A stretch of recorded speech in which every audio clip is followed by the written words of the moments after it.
Electric field. Electric field क्या discussion करना है हमको आज? इलेक्ट्रिक फील्ड के बारे में, हाँ कि नहीं? अच्छा, ये जो इलेक्ट्रिक फील्ड होता है, ये जो इलेक्ट्रिक फील्ड होता है, ये कहां से आता है?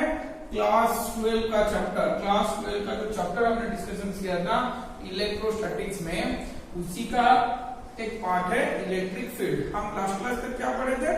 कुछ न्यूमेरिकल्स किए थे किसका?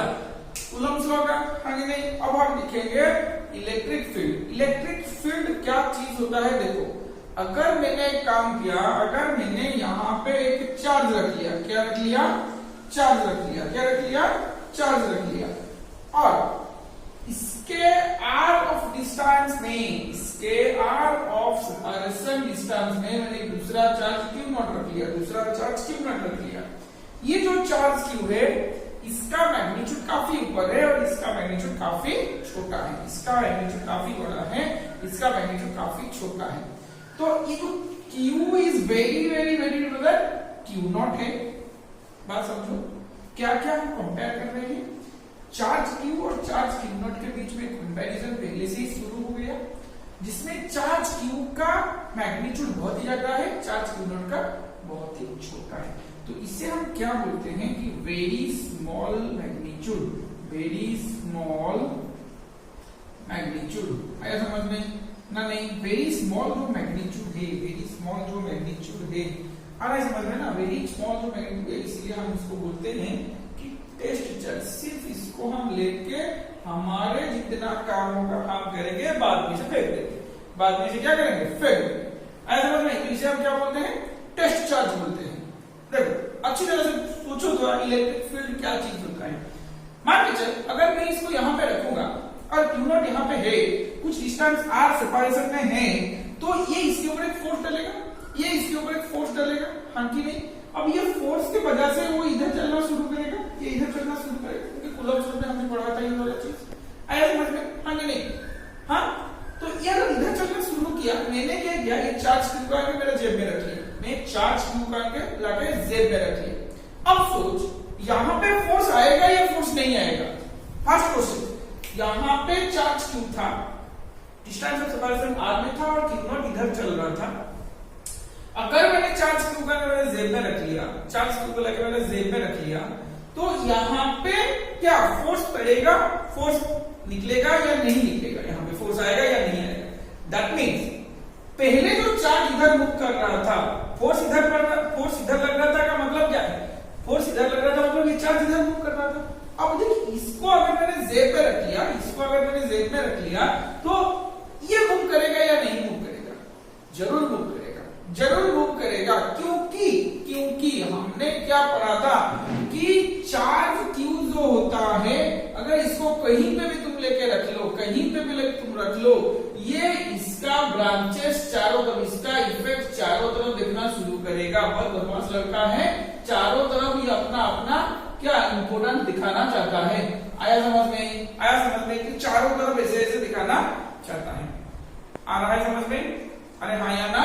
तो जहां पे भी इसको रख लो, जहां पे भी इसको रख लो, और इसके सराउंडिंग में या इसका सराउंडिंग में कोई भी अदर चार्जेस है, कोई भी अदर चार्जेस है, वो उसके ऊपर कुछ ना कुछ इंपैक्ट डालना शुरू करेगा।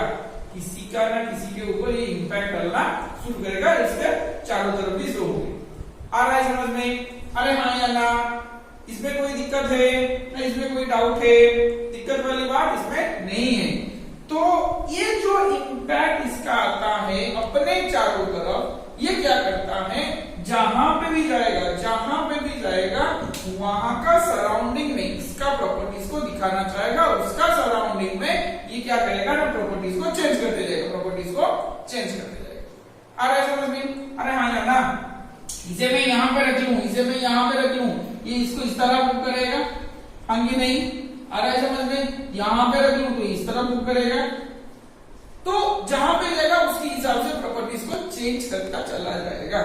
First definition of electric field क्या होता है?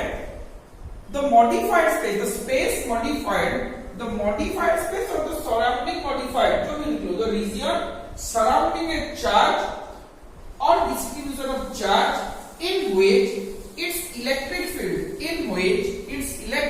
field can be observed. क्या बोला मैंने? The region of surrounding or distribution of charge. The region surrounding a charge. The region surrounding a charge or distribution of charge in which its electric field can be observed. Actual में क्या होता है? देखो, actually में क्या होता है? The space modified due to a charge is known as what? Electric field.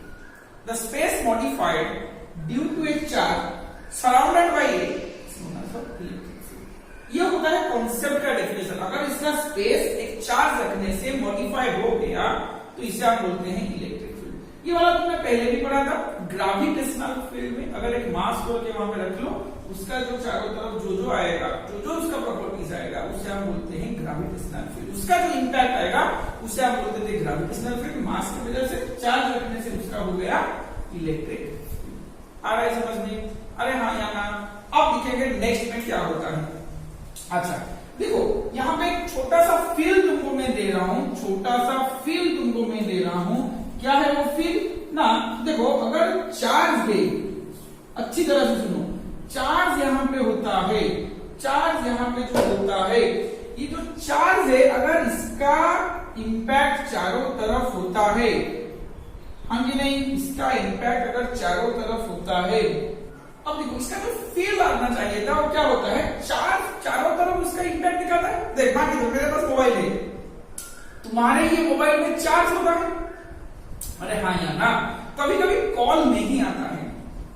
देखो, हम यहाँ पे बोलते हैं चार्ज मेरा यहाँ पे है, इसीलिए मेरा मोबाइल ऑन है। आगे नहीं, चार्ज ऑन है, चार्ज होने से मोबाइल पे तुम्हारा यहाँ पे सराउंडिंग में इलेक्ट्रिक फील्ड क्रिएट होता है। क्या क्रिएट होता है? इलेक्ट्रिक फील्ड क्रिएट होता है। जब इलेक्ट्रिक फील्ड क्रिएट होता है, अब क्या होता है? देखो, कोई तुम्हारे नंबर को डायल किया, कोई तुम्हारे नंबर को डायल किया, वहां से क्या जनरेट किया? बाद में बढ़ेंगे, बहुत लेट में बढ़ेंगे, इलेक्ट्रोमैग्नेटिक वेव जनरेट हुआ। क्या जनरेट हुआ? इलेक्ट्रोमैग्नेटिक वेव जनरेट हुआ। जो इलेक्ट्रोमैग्नेटिक वेव जनरेट हुआ, वहां पे इलेक्ट्रिक फील्ड था, वहां पे एक इलेक्ट्रिक फील्ड था। वो आया, क्या हुआ? उसने चार्ज को यहाँ पे आके ढूंढा, चार्ज को ढूंढा, देखा चार्ज है, तो उसने उसके ऊपर देखा हाँ ये चार्ज है, तो इसको हम रिंग करते हैं, रिंग करते हैं। अगर तुम्हारा मोबाइल में चार्ज नहीं होगा, अगर तुम्हारे मोबाइल में चार्ज नहीं होगा, तो ये वाला फोन तुम्हारा कॉल आने से भी रिंग नहीं होता, क्योंकि चार्ज है तो इसके सराउंडिंग में इलेक्ट्रिक फील्ड क्रिएट होता है। आ रहा है समझ में? अरे हाँ कि नहीं? तो इसका भी जो रेडिएशन है, मोबाइल के चारों तरफ भी इलेक्ट्रिक फील्ड का रेडिएशन होता है। आ रहा है समझ में? चार्ज नहीं होगा तो इलेक्ट्रिक फील्ड नहीं होगा, तुम्हारे मोबाइल पे कॉल नहीं आएगा। हम जाहिर सी बात है उसे बोलते हैं कि चार्ज नहीं है तो स्विच ऑफ हो गया। चार्ज होने पर इलेक्ट्रिक फील्ड तुम्हारे मोबाइल के चारों तरफ क्रिएट होता है। आ रहा है समझ में? अरे हाँ या ना? आ रहा है समझ में? ठीक है, अब देखते हैं कि इलेक्ट्रिक फील्ड का एक्चुअली में होता क्या है। इलेक्ट्रिक फील्ड एक्चुअली में क्या होता है? देखो, मैंने पहले से क्या बोला था कि यहाँ पे एक चार्ज Q है और यहाँ पे एक चार्ज Q नॉट है। इलेक्ट्रिक फील्ड का डेफिनेशन क्या बोलता है कि ये इसको रिपेल करता है, पहला चीज, ये इसको रिपेल करता है। इसका मतलब क्या हुआ? ये इसको रिपेल नहीं कर सकता क्योंकि इसका चार्ज कम है, इसका मैग्नीट्यूड कम है, तो ये इसके ऊपर रिपेल नहीं करता। हाँ कि नहीं? ये इसको रिपेल कर सकता है। आ रहा है समझ में? अरे हाँ या ना? अब देखो क्वेश्चन क्या है मेरा, क्वेश्चन क्या है मेरा क्वेश्चन है कि ये इसको कितने फोर्स से रिपेल करेगा, ये इसको कितने फोर्स से रिपेल करेगा। तो जाहिर सी बात है, if they are separated by a distance r, if they are separated by a distance r, then f equal to beta q naught by r square, beta q naught by square, beta q naught by square। आ रहा है समझ में? अरे हाँ या ना?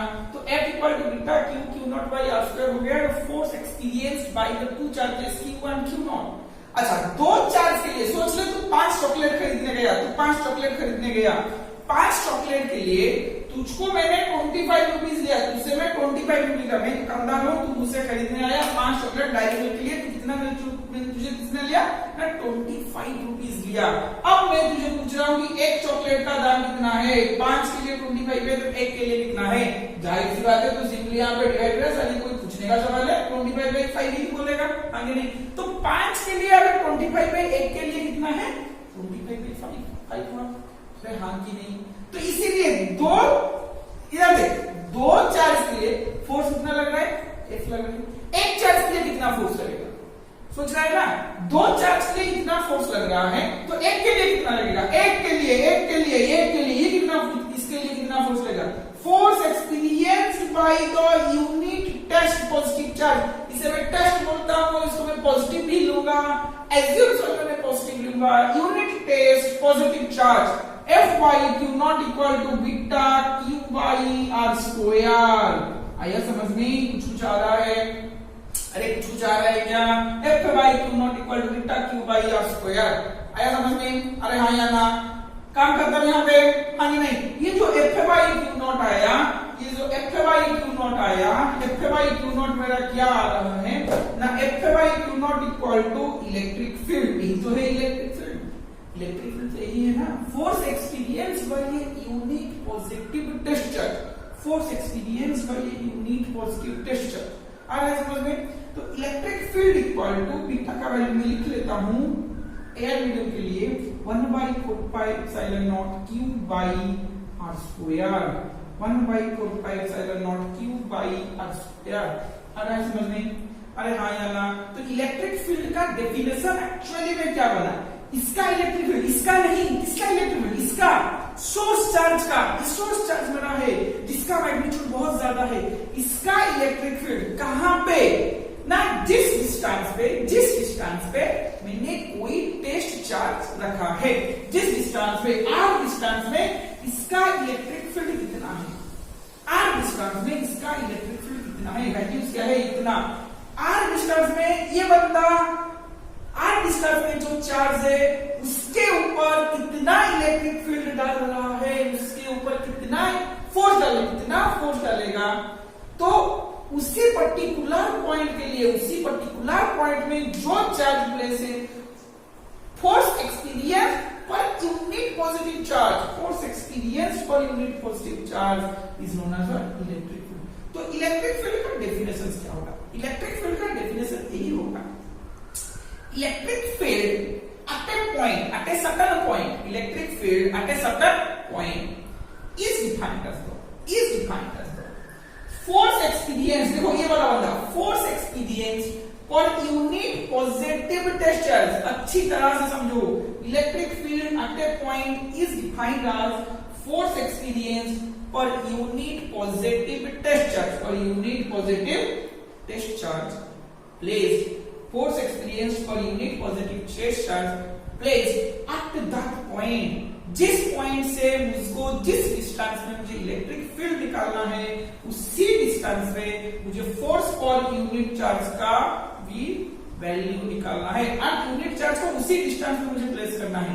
Electric field at a point is defined as the force experienced by a unit positive test charge placed at that point, placed at that point. ये वाला को लिख लो, ये वाला को लिख लो, ये वाला फॉर्मूला हमारे जिंदगी भर में काम आएगा, equal to 1/4πε0 Q by R square, ये मेरा हो गया E नॉट।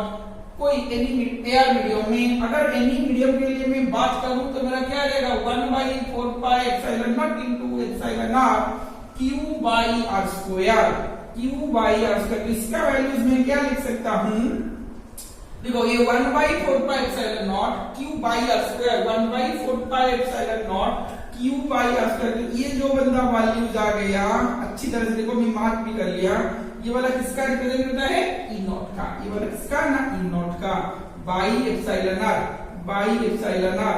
तो एप्सिलॉन r का वैल्यू क्या बन गया, E नॉट बराबर, तो E naught divided by E बाई m, epsilon r equal to क्या बन गया E naught by E m। मैंने बोला था ना एप्सिलॉन r क्या है, कूलम्ब्स लॉ में मैंने पढ़ाया था, रिलेटिव परमिटिविटी है, क्या है, relative permittivity of a medium is the ratio between electric field of a charge at certain point in air medium to the electric field of that charge at same distance but in any medium, but in placed in any medium. आ रहा है समझ में?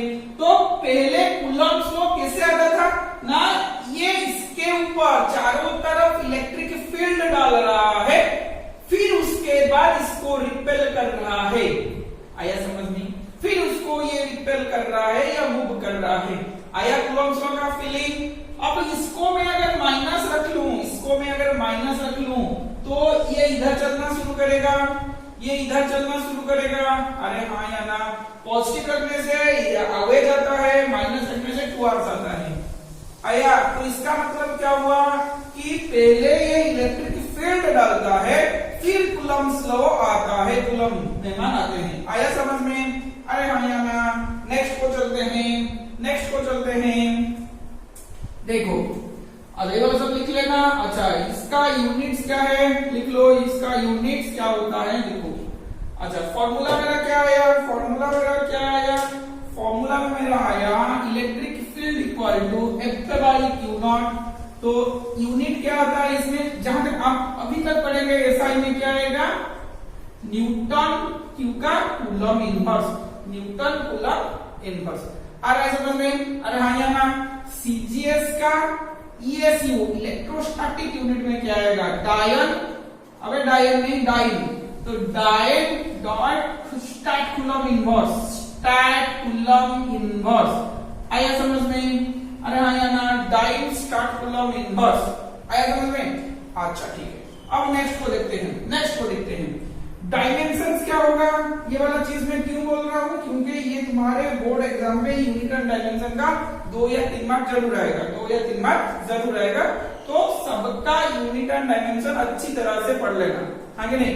रटने का नहीं है। देखो कैसे फॉर्मूला क्या है, फॉर्मूला से कैसे लगाते हो। ई का फॉर्मूला क्या है ना, F बाई क्यू नॉट, हाँ कि नहीं? इसका डायमेंशन होगा, इसका डायमेंशन होगा। फोर्स का डायमेंशन क्या है ना, M1 L1 T-2, आया समझ में? चार्ज का डायमेंशन क्या है ना, A1 T1, देखो कितना आसान से है, इसे सॉल्व कर दो। M1 L1 T ऊपर चला जाएगा तो -3, A ऊपर चला जाएगा तो -1, आया समझ में? तो इलेक्ट्रिक फील्ड का डायमेंशन क्या बन गया, इलेक्ट्रिक फील्ड का डायमेंशन क्या बन गया, M1 L1 T-3 A-1। आ रहा है समझ में?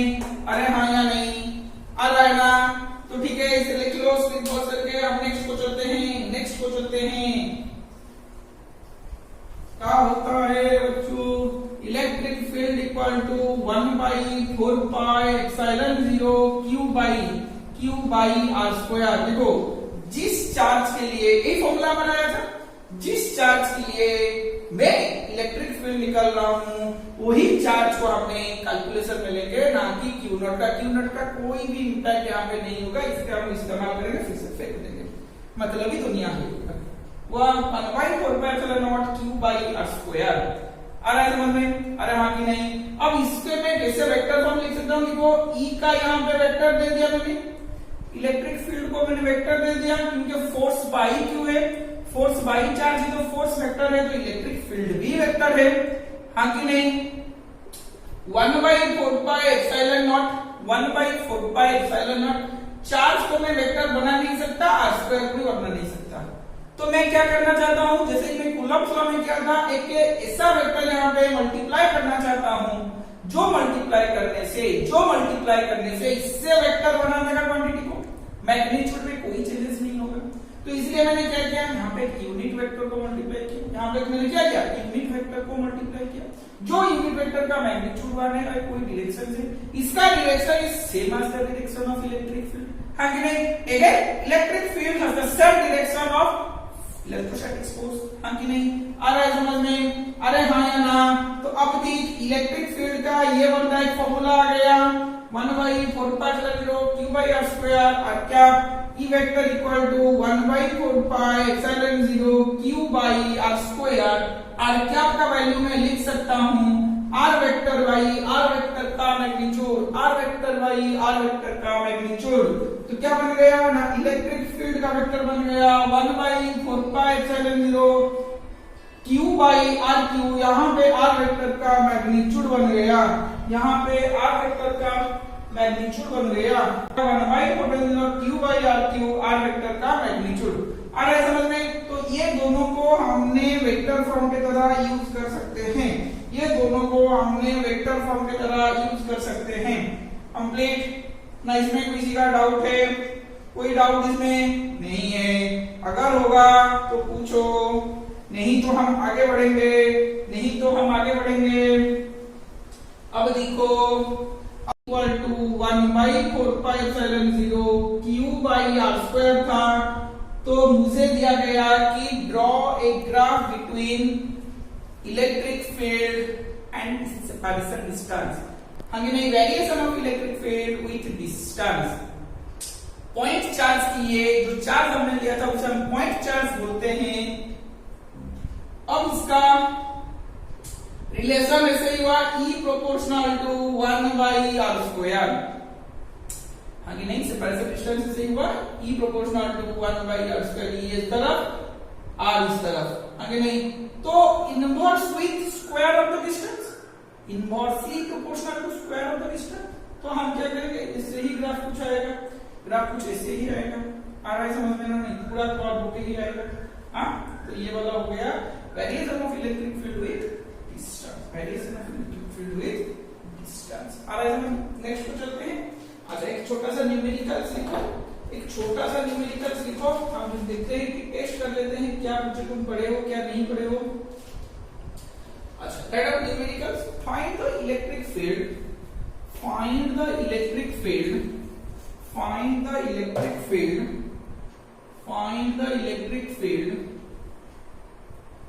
due to a 20 microcoulomb, due to a 20 microcoulomb charge at a distance 50 meter away, at a distance 50 meter away, at a distance 50 metre away हुआ। तो देखो क्या दिया गया है, सिंपल सा क्वेश्चन से सवाल पूरा इजी है। ये वाला बन गया मेरा 20 माइक्रोकूलम, ये वाला बन गया मेरा 20 माइक्रोकूलम।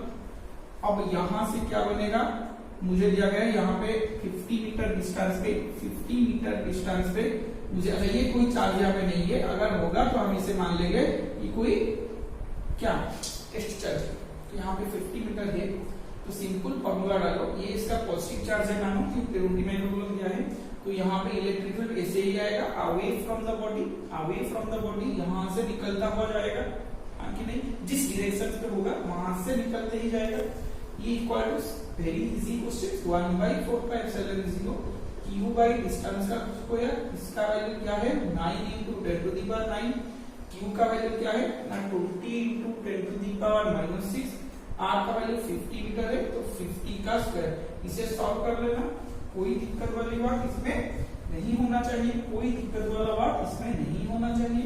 तो इसे सॉल्व करेंगे तो कितना आएगा, देखो 9 into 20 180 into 10 to the power 3 divided by 2 500, ऐसा ही कुछ आएगा, हाँ कि नहीं। देखो यहाँ पे 3 शून्य है, यहाँ पे 4 तो 2 कैंसिल हो गया, ऊपर आ गया 2 18 by 25, तो ये वाला 100 है, 100 by 25 cancel out 4 18 into 4 that is equal to 72 newton coulomb inverse. तो आंसर कितना आएगा 72 न्यूटन कूलम इनवर्स। आ रहा है समझ में? अरे हाँ या ना, इसमें कोई दिक्कत वाली बात नहीं है, इसमें कोई दिक्कत वाली बात नहीं है। आ रहा है समझ में? अब दूसरा क्वेश्चन, अब दूसरा क्वेश्चन करते हैं। 3 क्वेश्चन करेंगे, 3 क्वेश्चन करेंगे, पूरा अच्छी तरह से फील आना चाहिए तीनों का, हाँ ठीक है। अच्छा अब देखो क्या होता है, क्या क्वेश्चन किया, लिखो लिखो क्वेश्चन लिखो, लिखो लिखो क्वेश्चन लिखो। 2 charges 20 microcoulomb and 80 microcoulomb, 2 charges 20 microcoulomb and 80 microcoulomb are separated at a distance of 15 centimeter apart, separated at a distance of 15 centimeter apart. 2 charges 20 microcoulomb and 80 microcoulomb are separated at a distance of 15 centimeter apart. point in between them. Find the point in between them where the electric field intensity is 0. Find the point in between them where the electric field intensity is 0. देखो question क्या था, question मेरा ये था, question मेरा यह था, यहाँ पे 20 माइक्रोकूलम है, यहाँ पे 20 माइक्रोकूलम है, हाँ कि नहीं, और यहाँ पे एक 80 माइक्रोकूलम है, हाँ कि नहीं, 20 माइक्रोकूलम इधर इधर है 80 माइक्रोकूलम, इनके बीच का सेपरेशन डिस्टेंस दिया गया है 15 सेंटीमीटर, इनका बीच का सेपरेशन डिस्टेंस दिया गया है 15 सेंटीमीटर। मुझे पूछा गया है कि find the point in between them, इनके बीच में पॉइंट निकालो और find the point where the electric field, net electric field intensity is 0. net electric field मैंने क्यों बोला, क्योंकि ये भी एक पॉइंट चार्ज है और ये भी एक पॉइंट चार्ज है, कोई टेस्ट चार्ज इसमें नहीं है, हम किसी को भी नेग्लेक्ट नहीं कर सकते। ये जितना इलेक्ट्रिक फील्ड यहाँ पे डालेगा, ये भी इतना इलेक्ट्रिक फील्ड यहीं पे कहीं डालेगा। मुझे क्या पता करना है, एक पॉइंट निकालना है जहां पे दोनों का इलेक्ट्रिक फील्ड कैंसल आउट हो जाएगा। अब देख, मान के चल कि ये कोई पॉइंट है, कहीं कोई पॉइंट है, यहाँ उसमें यहाँ मुझे नहीं पता कहां पे पॉइंट है, इसीलिए मैंने क्या ना x डिस्टेंस के दूरी में कहां से 15 से 20 माइक्रोकूलम चार्ज के x डिस्टेंस के दूरी में मैंने एक पॉइंट लिया जिसका नाम था k, उसको मैंने अज्यूम किया कि हाँ k पॉइंट में नेट इलेक्ट्रिक फील्ड इंटेंसिटी 0 होना चाहिए, नेट इलेक्ट्रिक फील्ड इंटेंसिटी 0 होना चाहिए। ये बदमाश लड़का है, ये दो इलेक्ट्रिक फील्ड को कैंसल आउट कर देगा। Let k be the point which is at a distance s from 20 microcoulomb charge where the net electric field intensity is 0, net electric field intensity is 0। आ रहा है समझ में? तो ये इसमें एक इलेक्ट्रिक फील्ड डालेगा, पॉजिटिव चार्ज है तो इलेक्ट्रिक फील्ड का डायरेक्शन कैसे आएगा, यहाँ पे आएगा E1, हाँ कि नहीं।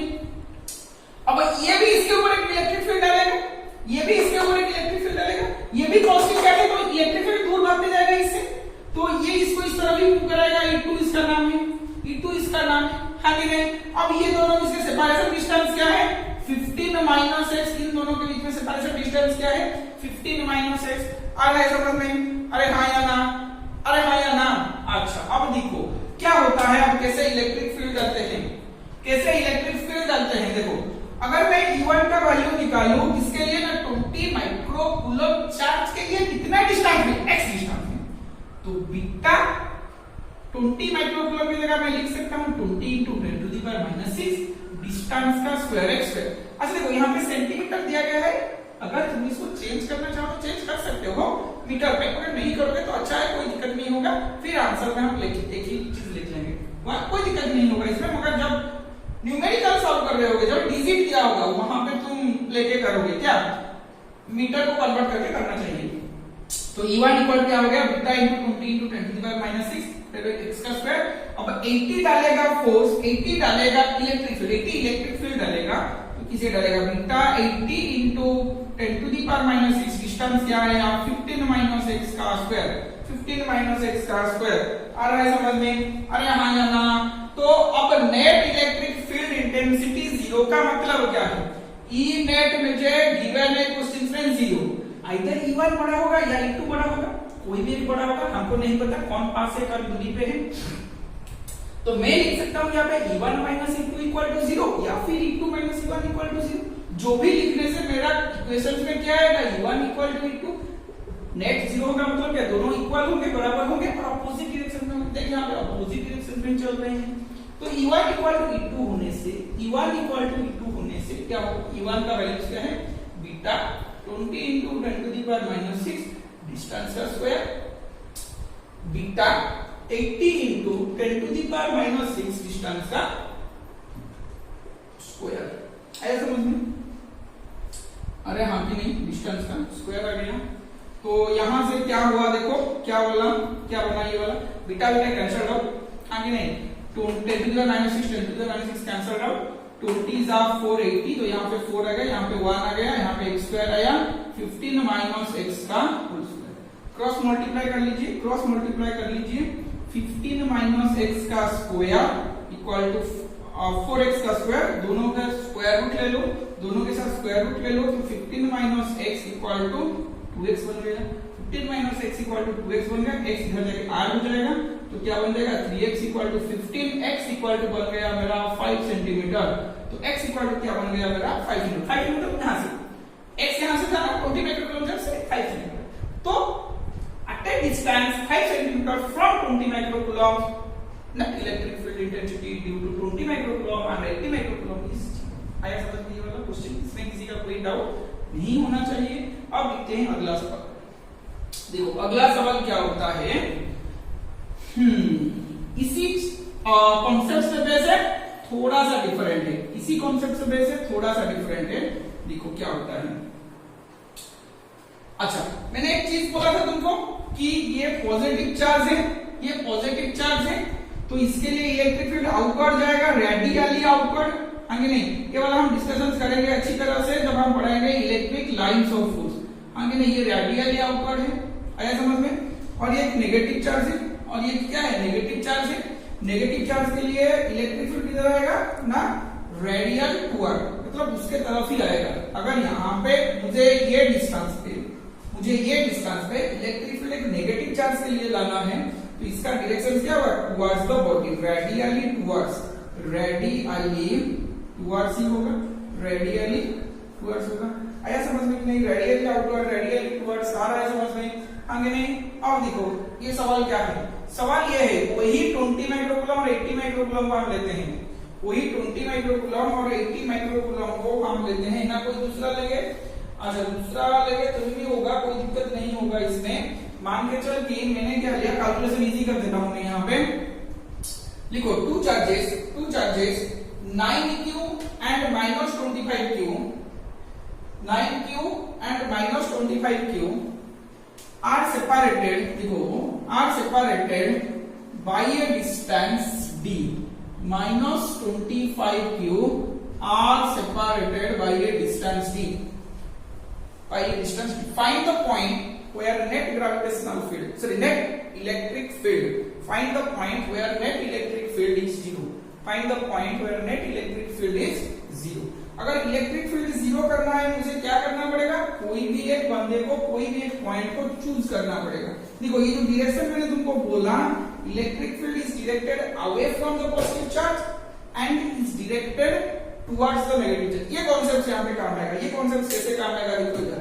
तो क्या होता है यहाँ पे, मान के चल अगर मैं किसी पॉइंट, जिससे प्रीवियस क्वेश्चन में क्या था, एक पॉइंट को इधर ले गया, एक पॉइंट को इधर ले गया, इधर लेने से क्या होता है, देखो इधर लेने से क्या होता है, ये 9 को इधर एक फोर्स डालेगा, भाई इलेक्ट्रिक फील्ड इधर ही चलेगा, उसका इलेक्ट्रिक फील्ड किधर होना चाहिए, इसका इलेक्ट्रिक फील्ड डायरेक्टेड आगे ऐसे ही होना चाहिए।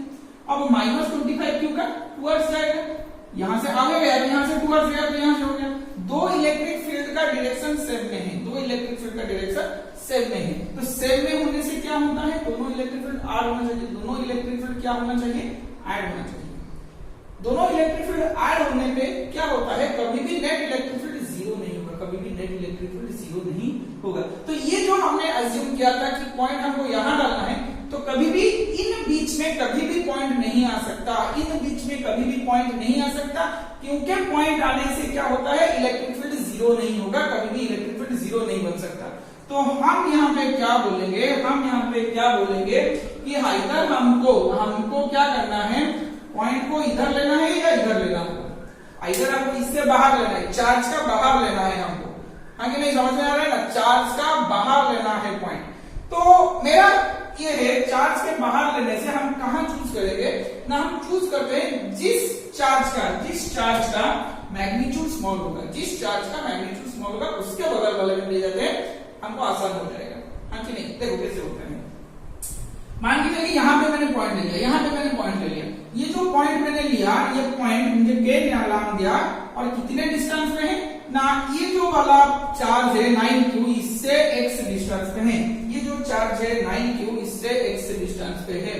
आ रहा है समझ में, अरे आया ना, तो चार्ज 9q कितने डिस्टेंस पे है, x डिस्टेंस पे है, आ रहा है समझ में। तो x डिस्टेंस पे होने से क्या होता है, देखो ये 9q पॉजिटिव है, तो 9q का जो इलेक्ट्रिक फील्ड आएगा, 9q का जो इलेक्ट्रिक फील्ड आएगा वो इस तरह कुछ आएगा, हाँ कि नहीं, जिसका नाम मैं देता हूँ E1, जिसका नाम मैं देता हूँ E1। आया समझ में? अब ये जो -25 क्यों आया, -25 क्यों आया, ये क्या होगा, 2r आएगा। 2r मतलब इधर ही कुछ आएगा, हाँ कि नहीं, जिसका नाम मैं देता हूँ E2, इसका नाम मैं क्या देता हूँ, E2 देता हूँ। आ रहा है समझ में? अरे हाँ या ना, 9 क्यों, इलेक्ट्रिक फील्ड उस तरफ, -25 इलेक्ट्रिक फील्ड इस तरफ। आया समझ में कि नहीं? अब दोनों इलेक्ट्रिक फील्ड, दो चार्ज के लिए इलेक्ट्रिक फील्ड मेरा क्या हो गया, अपोजिट डायरेक्शन में। तो हम बोल सकते हैं हाँ यहाँ पे अभी 0 हो सकता है, नेट इलेक्ट्रिक फील्ड 0 हो सकता है। तो नेट इलेक्ट्रिक फील्ड 0 होने के लिए मुझे क्या करना पड़ेगा, नेट इक्वल टू 0 के लिए मुझे लिखना पड़ेगा E1 इक्वल टू E2, हाँ कि नहीं? और E1 का वैल्यू क्या है, बीटा।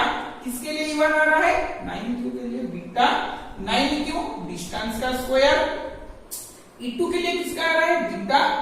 मैग्नीट्यूड मुझे लेना है, मुझे माइनस को कंसीडर अभी नहीं करना है, मुझे सिर्फ मैग्नीट्यूड को लेना है, क्योंकि ऑलरेडी मैं डायरेक्शन के हिसाब से नेगेटिव ले चुका हूं, ऑलरेडी मैं डायरेक्शन के हिसाब से नेगेटिव ले चुका हूं। तो 25q ये वाला डिस्टेंस कितना बन गया रे, d प्लस x का होल स्क्वायर। कितना बन गया, d प्लस x का होल स्क्वायर। आ रहा है समझ में? अरे हाँ या ना, समझ में आ गया? तो समझ में आने के लिए क्या होगा, यहाँ पे बीटा बीटा कैंसल आउट हो जाएगा, q कैंसल आउट हो गया, बच्चा क्या ना 9 बाई x का square 25 by d plus x का होल स्क्वायर। दोनों साइड स्क्वायर रूट ले लेते हैं, इनके 9 है 25 पे दोनों साइड स्क्वायर रूट ले लेते हैं, तो क्या आ जाएगा 3 by x equal to 5 by d plus x। 3 by x equal to 5 by d plus x। तो क्रॉस मल्टीप्लाई कर लो, यहां से क्रॉस मल्टीप्लाई कर लो, क्रॉस मल्टीप्लाई करने से क्या होगा, 3d plus 3x equal to 5x। 3d plus 3x equal to 5x। मुझे क्या निकालना है, मुझे x निकालना है, कितने दूरी पे है, x को इधर ले लेता हूं मैं, तो 5x minus 3x equal to 3d, that is equal to 2x equal to 3d। x equal to कितना बन गया, 3d by 2, x equal to 1.5d, x equal to 1.5d। तो 1.5d के डिस्टेंस किससे साथ, 9q के हिसाब से, 9q के हिसाब से मुझे 1.5d डिस्टेंस में नेट इलेक्ट्रिक फील्ड मेरा 0 हो जाएगा, नेट इलेक्ट्रिक फील्ड मेरा क्या हो जाएगा, 0 हो जाएगा। आया समझ में इसको ना? इसमें किसी का डाउट है, किसी का डाउट है क्या, इसमें नहीं होना चाहिए। अगर कुछ डाउट होगा तो कमेंट्स कर लेना। आज के लिए लेक्चर इतना ही, नेक्स्ट क्लास में हम देखेंगे electric lines of force. Next class में क्या देखेंगे, इलेक्ट्रिक लाइंस ऑफ फोर्स। अरे समझ में कि नहीं? अच्छा ठीक है, नेक्स्ट क्लास में देखते हैं। वाह ठीक है, थैंक यू।